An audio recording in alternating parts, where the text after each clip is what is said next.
Yo, what's up mga kalapatids? At meron tayong nagbabalik at nawala siya sa Tacloban. Ayan, yung kanyang stamping Tacloban Leyte. Ayan.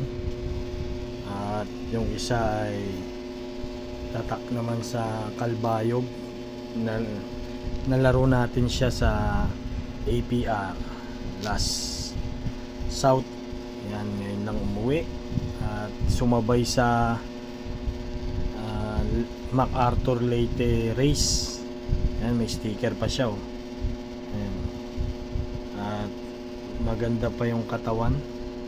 Hindi natin alam kung saan siya pumunta. Baka inikot niya yung buong Tacloban. Yan, maganda pa yung katawan, buo pa. Yan, meron tayong finisher. Yan yung Calbayog stamping, tapos Tacloban Leyte stamping. Yan.